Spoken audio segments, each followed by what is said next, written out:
देशाचं देशातल्या राजकारणातलं एक उमदं व्यक्तिमत्व अशीच ओळख होती मनोहर पर्रीकर यांची। आपण दृश्य सध्या बघतोय गोव्यामध्ये अभूतपूर्व अशी गर्दी लोटलेली आहे पर्रीकर यांना अखेरचा निरोप देण्यासाठी। साधी आणि उच्च विचारसरणी अशीच प्रतिक्रिया सगळ्या गोवेकरांच्या बोलण्यातून व्यक्त होताना दिसते आहे। देशाने एक महान सुपुत्र गमावलाय अशी देखील प्रतिक्रिया राजकीय नेत्यांनी दिलेली आहे। आपल्या लाडक्या नेत्याचं अंत्यदर्शन घेण्यासाठी गोवेकर गर्दी करतात आणि त्यातल्याच काहींशी साधलेला हा संवाद। मनोहर पर्रीकर यांच्या अंत्यदर्शनासाठी सगळे गोवेकर भाजपच्या कार्यालयासमोर आलेले आहेत। आपण जर पाहिलं तर प्रचंड गर्दी या ठिकाणी झालेली आहे आणि रांगा लागलेल्या आहेत। अक्षरशः 4 ते 5 रांगा आहेत। या रांगांमध्ये वयोवृद्ध आहेत, महिला आहेत, तरुण देखील आहेत। सगळे गोवेकर हे आलेले आहेत। आपल्या लाडक्या नेत्याला खरं तर निरोप दिला जाणार आहे, मात्र त्यापूर्वी अंत्यदर्शन घेण्यासाठी आलेले आहेत। काय सांगाल, असा मुख्यमंत्री परत इतिहासात कधी होईल गोव्याच्या? नाही, परत आणि शक्य तसला माणूसच सध्या नाही आहे आणि ते शक्यही नाही।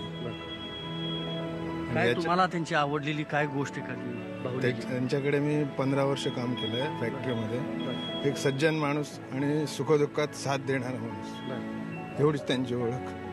तुम्ही काय सांगा?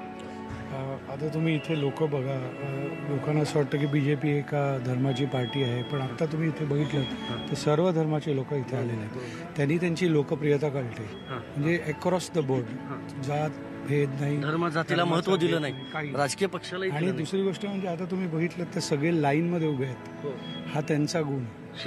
शिस्तप्रिय, विमानात जाताना सुद्धा लोकांबरोबर उभे राहायचे, VIP स्टेटस नाही, तिकीट काढायला सुद्धा लाईनमध्ये उभे राहायचे, VIP स्टेटस नाही।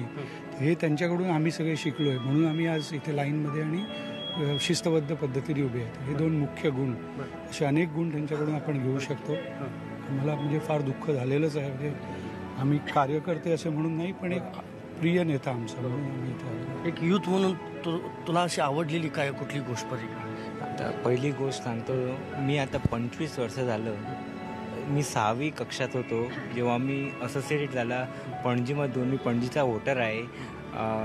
6वी जेव्हा थांबी तेव्हा पर्रीकर आमच्या पणजीत MLA म्हणून निवडून आला।